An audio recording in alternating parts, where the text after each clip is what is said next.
le salut de l'apparence, harmonie et dissonance. Le caractère d'apparence des œuvres d'art est, de manière immanente, médiatisé par leur objectivité, par la fixation d'un texte, d'une peinture, d'une musique. L'œuvre existe réellement et simule purement et simplement le devenir, son contenu, qu'elle renferme. Les tensions les plus extrêmes d'un développement dans le temps esthétique sont fictives dans la mesure où elles sont une fois pour toutes décidées à l'avance dans l'œuvre. En fait, le temps esthétique est dans une certaine mesure indifférent au temps empirique qu'il neutralise. Mais dans le paradoxe du tour de force, qui consiste à rendre possible l'impossible, le paradoxe esthétique se masque totalement. Comment le faire peut-il provoquer l'apparition d'un non-fait? Comment ce qui n'est pas vrai, selon son propre concept, peut-il être cependant vrai? Cela n'est concevable que par un contenu considéré comme différent de l'apparence. Mais aucune œuvre d'art ne possède le contenu autrement que par l'apparence, dans la structure même de celle-ci. Pour cette raison, le centre de l'esthétisme serait le salut de l'apparence, et le droit emphatique de l'art, légitimation de sa vérité, dépend de ce salut. L'apparence esthétique veut sauver ce que l'esprit actif, qui produit également des véhicules de l'apparence, les artefacts soustraits à ce qu'il réduit à son matériau, un pour autre chose. Mais par là même, ce qu'il lui faut sauver devient soi-même un dominé, là où il n'est pas produit par lui. Le salut par l'apparence est lui-même apparent, et son impuissance s'approprie l'œuvre d'art par son caractère d'apparence. L'apparence n'est pas la caractéristique formelle mais matérielle des œuvres d'art, trace de la dégradation que celle-ci aimerait révoquer. Ce n'est que dans la mesure où son contenu est vrai, non métaphoriquement, que l'art expulse le fabriqué, l'apparence que produit son être fait. Si par sa tendance à la reproduction, il se conduit comme s'il était contre ce qu'il paraît, il tombe dans l'illusion de trompe-l'œil, victime du moment même en lui qu'il voudrait cacher. Là-dessus se fonde ce qu'on a appelé jadis l'objectivité. L'idéal de celle-ci était que l'œuvre d'art, sans vouloir dans aucun de ses traits sembler être autre chose que ce qu'elle est, soit en elle-même complètement structurée au point de confondre potentiellement ce comme quoi elle apparaît et ce qu'elle veut être. C'est par son être formé, non pas par l'illusion, mais par les vaines tentatives de l'œuvre d'art à briser les chaînes de son caractère d'apparence, que celui-ci ne garde pas, peut-être même ici, le dernier mot. Cependant, même la concrétisation des œuvres d'art ne se débarrasse pas du voile de leur apparence, tant que leur forme n'est pas simplement identique à leur adéquation aux fins pratiques. Elle continue, même lorsque leur facture ne veut plus rien paraître. C'est d'être apparence en face de la réalité dont elles diffèrent par leur simple définition comme œuvre d'art. En exterminant les moments d'apparence qui s'attachent à elles, on renforce plutôt l'apparence qui procède de leur existence, laquelle, par son intégration, se condense en un en soi, qu'elles ne sont pas en tant que posées. On ne doit plus, par exemple, partir de formes prédonnées, ni renoncer à la rhétorique, à l'ornement, au reste de formes prédominantes. L'œuvre d'art doit s'organiser d'en bas. Mais après que le mouvement immanent de l'œuvre d'art ait fait éclater ces formes prédominantes, rien ne garantit à celle-ci qu'elle parviendra à se clore et à regrouper ces éléments épars. Cela a déterminé les procédures artistiques, à préformer dans les coulisses. L'expression du théâtre est ici adéquate. Tous les moments partiels, de sorte qu'ils deviennent aptes à passer au tout, passage que refusait en général la contingence des détails, prise absolument après la liquidation du préordonné. C'est de cette manière que l'apparence s'empare de ses ennemis jurés, et est éveillée l'illusion que cela n'en soit pas une, que le diffus, ce qui est ici étranger au moi et la totalité posée, s'harmonise a priori, tandis que l'harmonie est elle-même artificiellement organisée, que le processus dans sa pureté intégrale est présenté comme accompli, alors qu'en lui subsiste l'ancienne, définition imposée qu'on ne peut guère continuer de concevoir, la détermination spirituelle des œuvres d'art. Traditionnellement, le caractère d'apparence des œuvres d'art est rapporté à leur moment sensible, surtout dans la formulation hegelienne de l'apparition sensible de l'idée. Cette conception de l'apparence se trouve sous l'emprise de la conception traditionnelle aristotélicienne et platonicienne de l'apparence du monde sensible d'une part, de l'essence ou de l'esprit pur, comme être véritable d'autre part. Cependant, l'apparence des œuvres d'art à sa source dans leur essence spirituelle. Un apparent appartient à l'esprit lui-même. En tant que séparé de son autre, s'objectivant contre lui et insaisissable dans son être pour soi, tout esprit, causis du corporel, a l'air d'ériger un non-étant, un abstrait en étant. C'est le moment de vérité du nominalisme. L'art fait la preuve du caractère apparent de l'esprit en tant qu'essence sui generis, en prenant en homo la prétention de l'esprit à être un étant et en le présentant comme tel. Cela beaucoup plus que l'imitation du monde sensible par le sensible esthétique auquel l'art a pris à renoncer, le contraint à l'apparence. L'esprit, cependant, n'est pas seulement apparence, il est aussi vérité. Il n'est pas seulement le leurre d'un étant en soi, mais également la négation de tout faux être en soi. Le moment de son être, de son non-être et de sa négativité pénètre dans les œuvres d'art qui, en fait, ne font pas immédiatement de l'esprit quelque chose de sensible, ne le fixent pas, mais c'est seulement par rapport entre eux que leur élément sensible devient esprit. C'est pourquoi le caractère d'apparence de l'art est en même temps sa participation à la vérité. La fuite de nombreuses manifestations actuelles de l'art dans la contingence pourrait bien s'interpréter comme la réponse désespérée à l'ubiquité de l'apparence. Le contingent doit s'identifier à la totalité sans le mensonge d'une harmonie préétablie. Cependant, d'un côté, l'œuvre d'art est ici à la merci d'une légalité aveugle qu'on ne peut plus du tout distinguer d'en haut de sa totale détermination. D'autre part, le tout est livré à la contingence.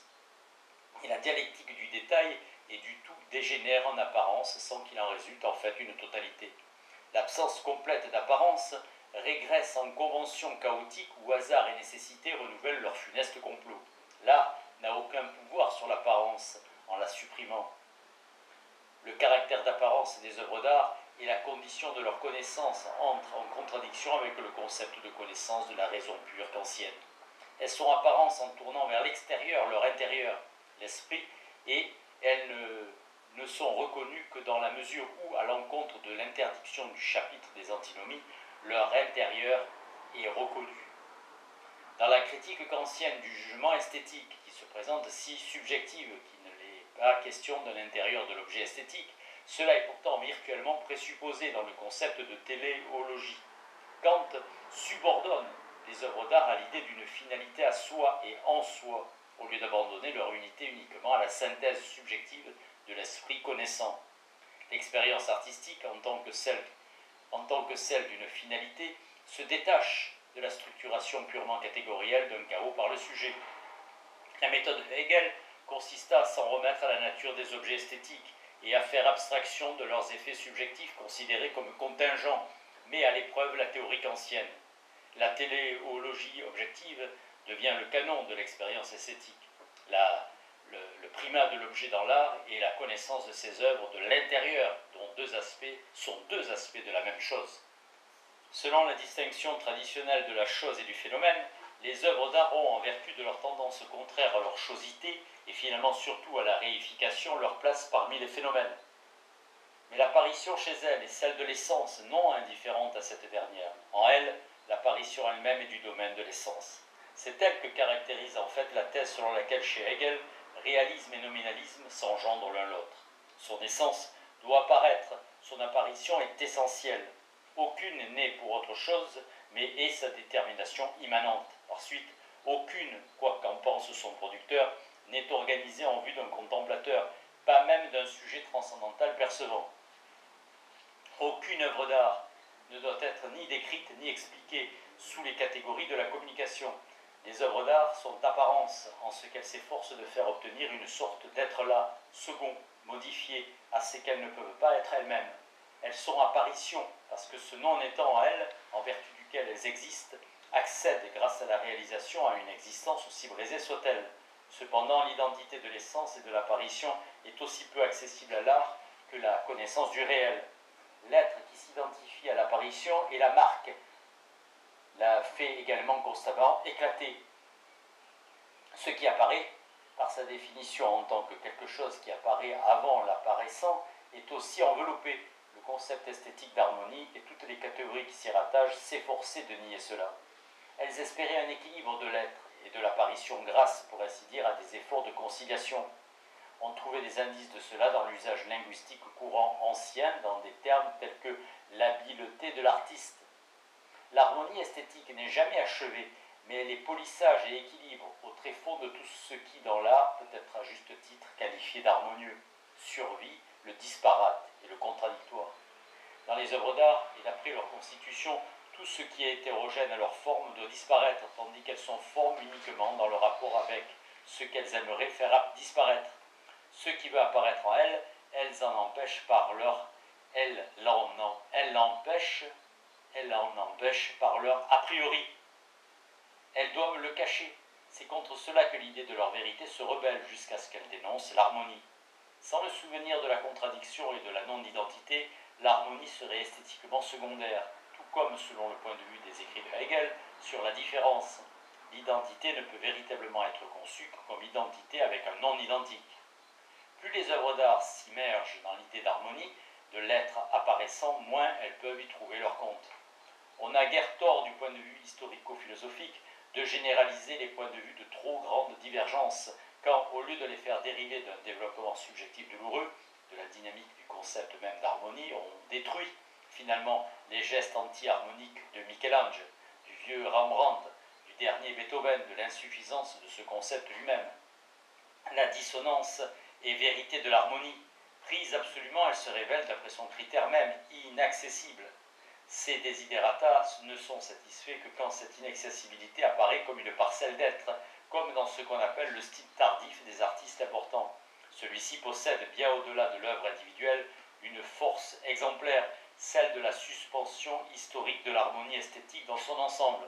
Le refus de l'idéal classique n'est pas un changement de style ou bien un changement du sentiment pernicieux de l'existence, mais provient du coefficient de friction de l'harmonie qui représente vivant et réconcilié ce qui ne l'est pas et transgresse par là son postulat de l'essence apparaissante que vise cependant précisément l'idéal d'harmonie. L'émancipation à l'égard de celui-ci constitue un déploiement du contenu de vérité de l'art.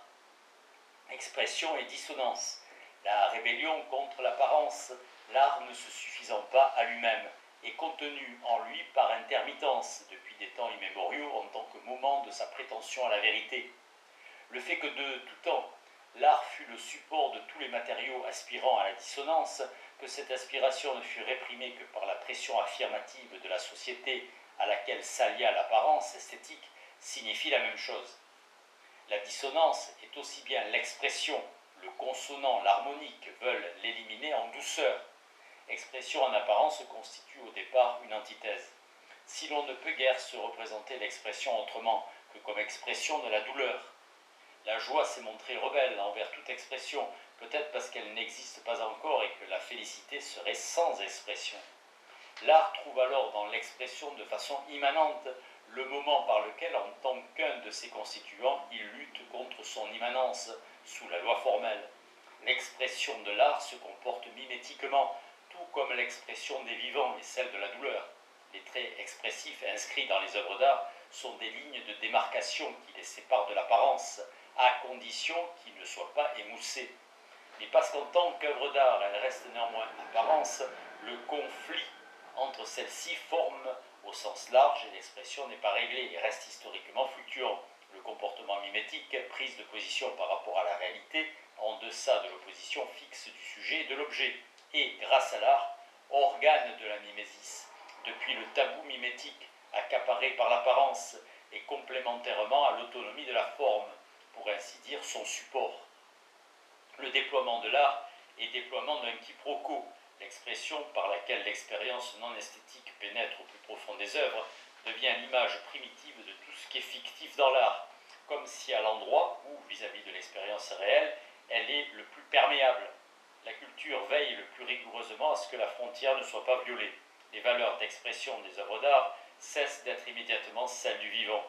Brisées et métamorphosées, elles deviennent l'expression de la chose même. Le terme de musica ficta a pu très tôt vouloir témoigner de cela. Ce quiproquo ne neutralise pas seulement la mimésis, il en procède également. Si le comportement mimétique n'imite pas quelque chose, mais se fait semblable à lui-même, les œuvres d'art se chargent précisément de l'accomplir.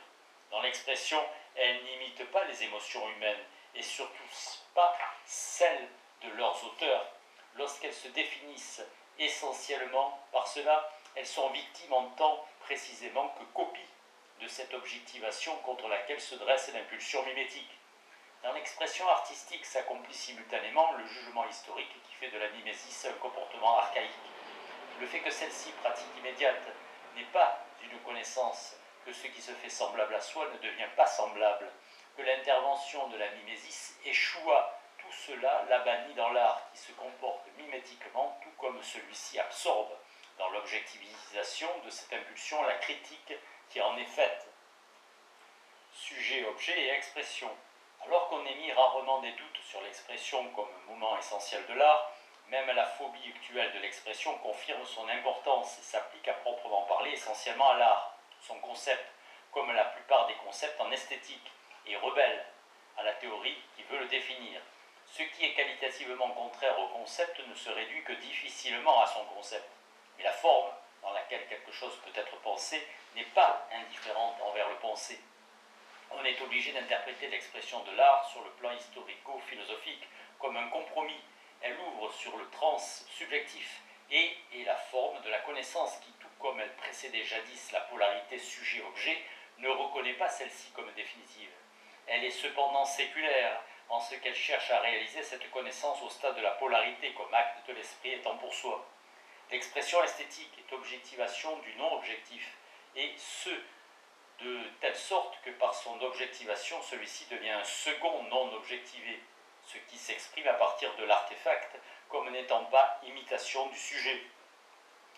D'autre part, l'objectivation de l'expression, qui coïncide avec l'art, a précisément besoin du sujet qui l'élabore, et selon l'expression bourgeoise, exploite ses élans mimétiques.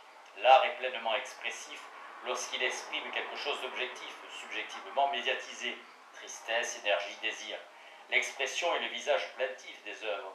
Elle le montre, à qui répond à leur regard, même quand elles sont composées dans une tonalité joyeuse, ou glorifie la vie opportune du rococo. Si l'expression n'était que le redoublement de ce qui est subjectivement ressenti, elle resterait inutile. L'artiste qui raille une production résultant selon lui de l'impression et non de l'invention, sait bien cela. Plutôt que de tels sentiments, son modèle est l'expression de choses et de situations extra-artistiques. C'est en elle déjà que les processus et les fonctions historiques se sont sédimentés et s'expriment. En ce sens, Kafka est exemplaire en ce qui concerne le geste de l'art, et il doit son irrésistibilité à ce qu'il métamorphose cette expression dans l'événement qui y devient chiffre. L'expression devient toutefois énigmatique parce que la sédimentée, le sens exprimé, est à nouveau vide de sens, histoire de la nature que rien ne permet de dépasser, sinon ce que dans son impuissance ce rien est en mesure d'exprimer. L'art n'est imitation que comme imitation d'une expression objective, débarrassée de toute psychologie et expression que percevait peut-être jadis la sensibilité au monde et qui ne subsiste nulle part ailleurs que dans les œuvres. Par l'expression, l'art se ferme à l'être pour autre chose, qui en l'engloutit avidement et parle en soi. C'est l'accomplissement mimétique de l'art. Son expression est le contraire de l'expression de quelque chose.